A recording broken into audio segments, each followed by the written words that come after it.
14 या 15 जनवरी यानी मकर संक्रांति का त्योहार। लेकिन क्या यह सिर्फ एक त्योहार है? क्या यह सिर्फ खिचड़ी खाने और पतंग उड़ाने का दिन है? आखिर इस दिन में इतना खास क्या है कि इच्छा मृत्यु का वरदान होने के बाद भी भीष्म पितामह ने अपना शरीर छोड़ने के लिए 58 दिनों तक असहनीय दर्द सहा, सिर्फ इस तारीख का इंतजार करने के लिए।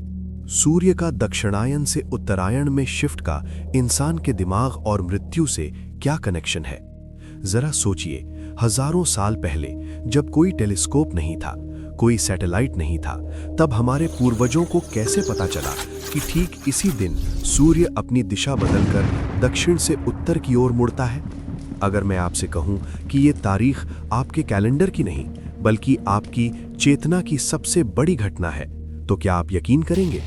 चलिए, आज हम इसी कॉस्मिक साइंस को डिकोड करते हैं। सबसे पहले इस घटना का मैकेनिक्स समझते हैं। हम जानते हैं कि पृथ्वी सीधी नहीं बल्कि 23.5 डिग्री पर झुकी हुई है। इसी झुकाव के कारण मौसम बदलते हैं। 21-22 दिसंबर को विंटर सोलिस्टिस होता है, साल का सबसे छोटा दिन। इस दिन सूर्य पृथ्वी के दक्षिणी गोलार्ध यानी सदर्न हेमिस्फीयर में सबसे दूर होता है। इसे हम दक्षिणायन का पीक कहते हैं। लेकिन जनवरी के मध्य में एक बहुत बड़ा बदलाव होता है। सूर्य मकर राशि में प्रवेश करता है।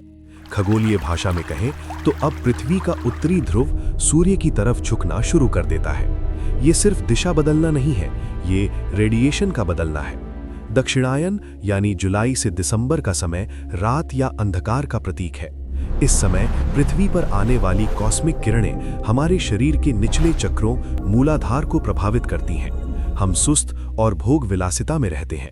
लेकिन उत्तरायण यानी जनवरी से जून दिन या प्रकाश का प्रतीक है। अब सूर्य की किरणें सीधे हमारे उत्तरी गोलार्ध पर पड़ेंगी। ये समय जागृति का है। हमारे ऋषियों ने इसे सिर्फ खगोल विज्ञान तक सीमित नहीं रखा, उन्होंने इसे अध्यात्म से जोड़ दिया। क्यों? अगले चैप्टर में जवाब मिलेगा। अब इस साइंस को परखने के लिए इतिहास की सबसे बड़ी मेडिकल मिस्ट्री को उठाते हैं, भीष्म पितामह। जरा मेडिकल साइंस के नजरिए से सोचिए। 150 साल का बूढ़ा योद्धा, शरीर में सैकड़ों तीर धंसे हुए हैं, लंग्स पंक्चर हो चुके हैं, शरीर से लगातार खून बह रहा है। मेडिकल साइंस कहता है कि ऐसे हालात में इंसान शॉक और मल्टीपल ऑर्गन फेलियर से कुछ मिनटों में मर जाता है। लेकिन भीष्म 58 दिन तक जिंदा रहे, बिना पानी, बिना दवा। कैसे? लोग कहते हैं उन्हें इच्छा मृत्यु का वरदान था, लेकिन वरदान कोई जादू नहीं होता, वरदान एक सिद्धि होती है। भीष्म एक महान योगी थे। वे जानते थे कि अपनी प्राण ऊर्जा को शरीर के किस हिस्से में होल्ड करके रखना है। लेकिन बड़ा सवाल यह है कि उन्होंने इंतजार क्यों किया? वो 58 दिन के टॉर्चर से क्यों गुजरे? क्योंकि वो जानते थे कि अगर उन्होंने दक्षिणायन में शरीर छोड़ा तो उनकी ऊर्जा पृथ्वी के गुरुत्वाकर्षण और मैटर में उलझ कर रह जाएगी। इसे धूम्र मार्ग कहते हैं, मतलब रिसाइकल होना पड़ेगा, दोबारा जन्म लेना पड़ेगा। वो इंतजार कर रहे थे उस खिड़की के खुलने का जब पृथ्वी का मैग्नेटिक पुल ऐसा हो कि आत्मा आसानी से एस्केप वेलोसिटी प्राप्त कर सके। वो खिड़की उत्तरायण है। भीष्म का इंतजार अंधविश्वास नहीं था, वो स्पिरिचुअल एरोडायनेमिक्स का पालन कर रहे थे। तो क्या इसका मतलब यह है कि जो लोग बाकी महीनों में मरते हैं वो नरक जाते हैं? नहीं, ऐसा नहीं है। भीष्म एक योगी थे, वो अपनी गति चुन सकते थे। हम आम इंसान नहीं चुन सकते। लेकिन उत्तरायण का असर हम जिंदा लोगों पर सबसे ज्यादा होता है। कैसे? हमारे शरीर में एक रीढ़ की हड्डी है। इसे आप शरीर का एंटीना समझिए। योग शास्त्र कहता है कि हमारे शरीर में 2 मुख्य नाड़ियां हैं, इड़ा चंद्रमा यानी ठंडक और पिंगला सूर्य यानी गर्मी। सर्दियों में हमारी इड़ा नाड़ी एक्टिव रहती है, हम सुस्त रहते हैं, मेटाबॉलिज्म धीमा रहता है, हम बस सरवाइव करना चाहते हैं। लेकिन जैसे ही सूर्य उत्तरायण होता है, हमारी पिंगला नाड़ी यानी सोलर चैनल एक्टिवेट हो जाती है। शरीर में गर्मी बढ़ती है, ऊर्जा मूलाधार से उठकर दिमाग की तरफ जाने लगती है। यही वो समय है जब हमारा दिमाग नए विचारों, आइडियाज के लिए सबसे ज्यादा उपजाऊ होता है। इसीलिए मकर संक्रांति को शुरुआत का दिन माना जाता है। ये कुदरत का न्यू ईयर है, 1 जनवरी वाला नहीं। अब सवाल आता है, खिचड़ी, तिल, गुड़ और पतंग का इस सब से क्या लेना देना है? क्या ये सिर्फ मजे के लिए है? बिल्कुल नहीं।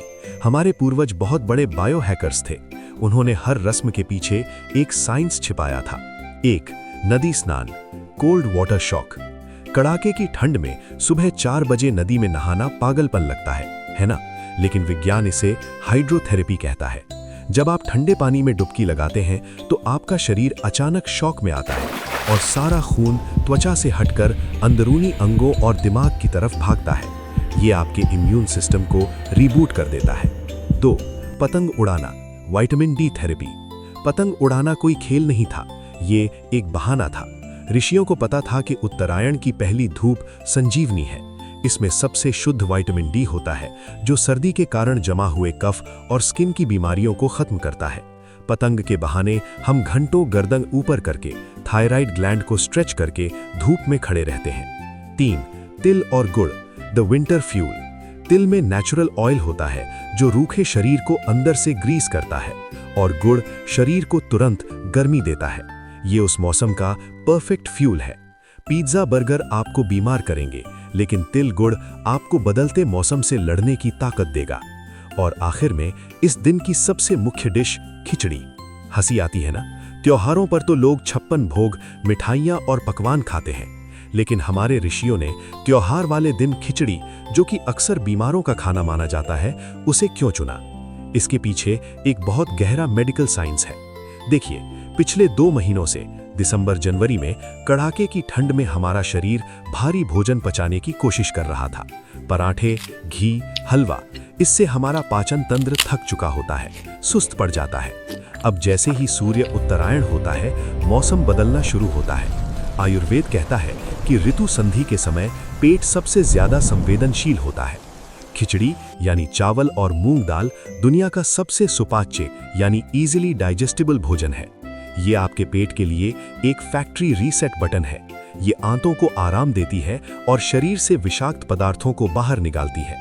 ऋषि चाहते थे कि नए मौसम में जाने से पहले आपका पेट पूरी तरह साफ और हल्का हो जाए। इसलिए खिचड़ी कोई मजबूरी नहीं, ये एक 1 डे डिटॉक्स चैलेंज था। इस त्योहार की सबसे खूबसूरत बात पता है क्या है? ये किसी धर्म या भगवान का त्योहार नहीं है, ये प्रकृति का त्योहार है। देखिए भारत के नक्शे को।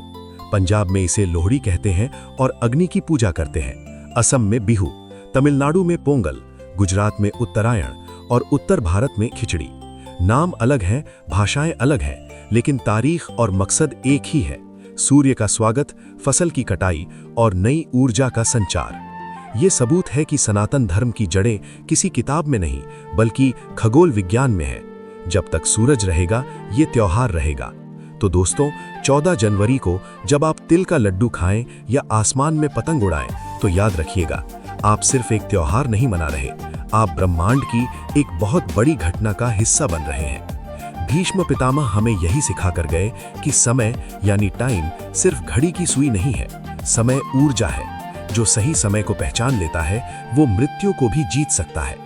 इस मकर संक्रांति अपने भीतर के अंधकार यानी आलस्य, डर, चिंता को जला दीजिए और अपने भीतर के सूर्य को उत्तरायण होने दीजिए। अगर इस कॉस्मिक एनालिसिस ने आपको एक नया नजरिया दिया है, तो कमेंट में लिखें शुभ उत्तरायण या जय भास्कर, और इस ज्ञान को अपने परिवार के साथ शेयर जरूर करें। राधे राधे।